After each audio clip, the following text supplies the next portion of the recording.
Mr. Telefono TV. All right, how's everybody doing? We're talking Lakers. We're talking what should they do. Listen, everybody knows I'm a Lakers fan, hence the Kobe Bryant poster in the background.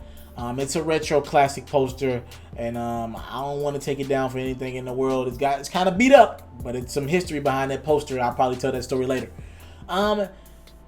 The Lakers. All right, I got a lot of people asking me about my Los Angeles Lakers. I'm going to give it to you as unbiased as possible. You might be biased, but I'm not going to give it to you in a biased take. I know a lot of Laker fans out there want me to be biased as them, but I'm not going to. I got a job to do, okay? Here it is. The Lakers are not in a bad spot. Magic is coming around. He's changing things. Listen, the Lakers are not in a bad spot. This is my first time saying that in years to come. I'm actually proud to be a Los Angeles Lakers fan for the first time in a few years, all right? Again, I'm always proud when Kobe was around, but I was more proud in Kobe, not the Lakers, because their decisions over the last few years have been abysmal with Jim Buss and Mitch Kupchak. I'm not going to even blame Mitch Kupchak because Mitch had a lot of great things working for him. Jim Buss has been garbage the last few years. His decisions have been terrible. Anyways, the Lakers, they did something really good the other day. I know a lot of people out there like D'Angelo Russell. Trust me, Lakers, you're not going to miss D'Angelo Russell. You got Lonzo Ball. You'll forget who that was in like a season, all right? Probably 20 games into the season, you'll forget you even had D'Angelo Russell. Lonzo Ball will change your mind. You got to do that. You had to make that trade with D'Angelo Russell and Timothy Mozgov because you had to get rid of that bad seed planted by Mitch Kupchak and Jim Buss last offseason, giving Timothy Mozgov that type of money and giving Luol Deng that type of money. Hell, if you could do it again and get rid of Luol Deng, that'd be great. If you could go trade a Julius Randle, and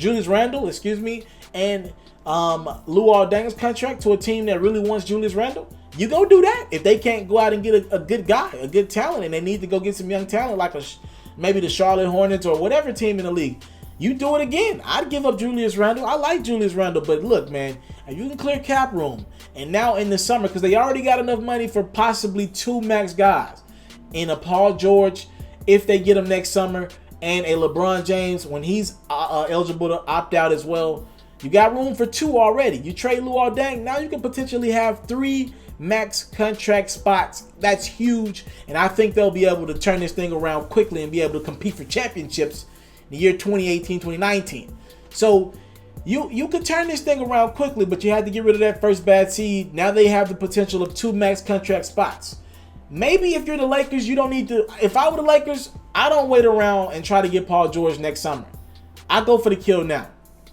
You tell the Pacers straight up. Paul George already told you he coming to us anyway. Listen, you can go get Kevin Love and rebuild with him, or you can get some of these young assets. You can go. We'll give you right now Jordan Clarkson, Julius Randle, and we'll give you 27 and 28 pick. Look, you can get that right now from us. We got that for you tomorrow. It's not the best. Maybe you still want Kevin Love, but it's a really good offer. It's a really decent offer. A lot of young talent.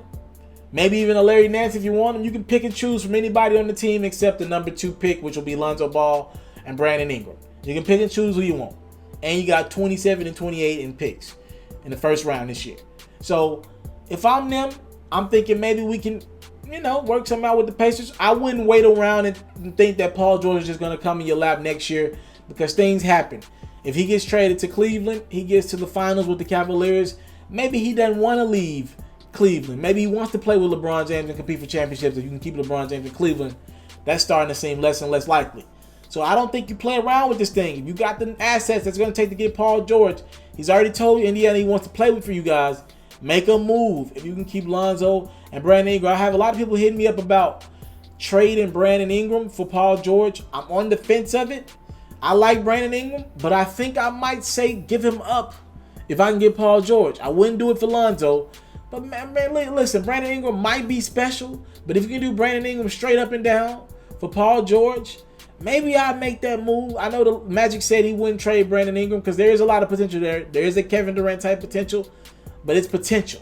Paul George is a proven commodity. If you can get Paul George to sign that on the dotted line for an extension, I would think about making that deal for Brandon Ingram. You still don't know what you're going to get with him.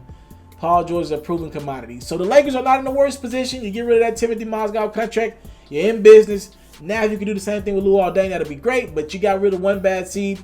And you probably got rid of a bad locker room seed with D'Angelo Russell, right? Snitched on Nick Young.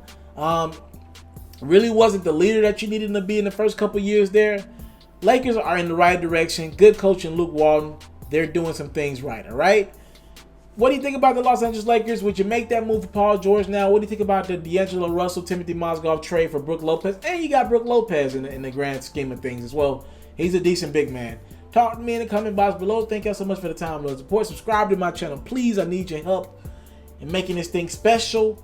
I'm out. If you're looking to book me for an interview video or by phone, if you're looking to have your music or your skill featured on my daily podcast, if you're looking to book me for a speaking engagement to help motivate some kids, if you're looking to have me rock some of your clothing to help promote your brand, make sure you hit me up at booking@ismrteleferro.com. Again, that's booking@ismrteleferro.com.